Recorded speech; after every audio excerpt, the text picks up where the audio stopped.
भारत में आधुनिक शिक्षा प्रणाली की नींव किससे पड़ी थी? 1813 के चार्टर एक्ट से, 1882 का हंटर आयोग, 1835 के मैकाले का स्मरण पत्र या फिर 1854 का वुड डिस्पैच। यह काफ़ी इंपॉर्टेंट क्वेश्चन है। तो कब पड़ी थी? 1835 के मैकाले के स्मरण पत्र से। सी ऑप्शन बिल्कुल सही है। अगला प्रश्न, हरिजन पत्रिका के प्रारंभकर्ता कौन थे? गांधी, तिलक, गोखले या फिर नौरोजी। तो यह क्वेश्चन कई बार लोगों को कन्फ्यूज़ करता है। यदि यहीं पे दे दिया डॉक्टर भीमराव अम्बेडकर तो आप धड़ से लगाएंगे आंसर डॉक्टर भीमराव अम्बेडकर, जो कि गलत है। जो हरिजन पत्रिका के प्रारंभकर्ता थे वो थे गांधी। ऑप्शन नंबर ए बिल्कुल सत्य है। राम मोहन राय द्वारा स्थापित प्रथम संस्था कौन सी थी? ब्रह्म सभा, ब्रह्म समाज, आत्मी सभा या फिर तत्व बोधिनी सभा। तो राजा राम मोहन राय द्वारा जो स्थापित प्रथम संस्था थी वह थी आत्मी सभा। ऑप्शन नंबर सी बिल्कुल सही है। और इसकी स्थापना कब हुई थी? ये हुई थी 1815 में। बहुत से लोग लगाएंगे ब्रह्म समाज, लेकिन ब्रह्म समाज की स्थापना 1828 में हुई थी। ये भी आपको ध्यान रखना है। किसने कहा कि यदि भगवान अस्पृश्यता को सहन करते हैं तो मैं उन्हें नहीं मानूंगा? अंबेडकर, गांधी, तिलक या फिर रनाडे। तो ये कौन है? ये हैं ऑप्शन नंबर सी तिलक। सी ऑप्शन बिल्कुल करेक्ट हो जाएगा। आपको अंबेडकर और तिलक के बीच में, अंबेडकर और गांधी के बीच में कंफ्यूज नहीं होना है। तिलक जी हैं इसके। भारत की स्वतंत्रता के समय कांग्रेस का अध्यक्ष कौन था? अबुल कलाम आज़ाद, पुरुषोत्तम दास टंडन, जेपी कृपलानी या फिर सरदार पटेल।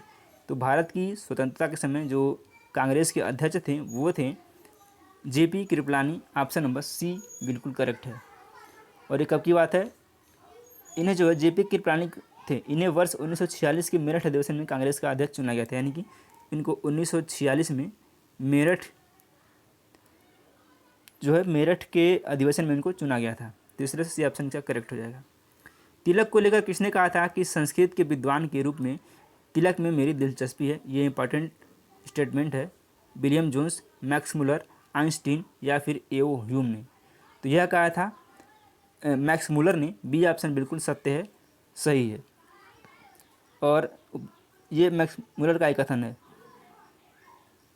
अगला प्रश्न, काकोरी कांड मुकदमे में सरकारी वकील था कृष्ण बहादुर, मोहनलाल सक्सेना, प्रभात चंद या फिर जगत नारायण मुल्ला।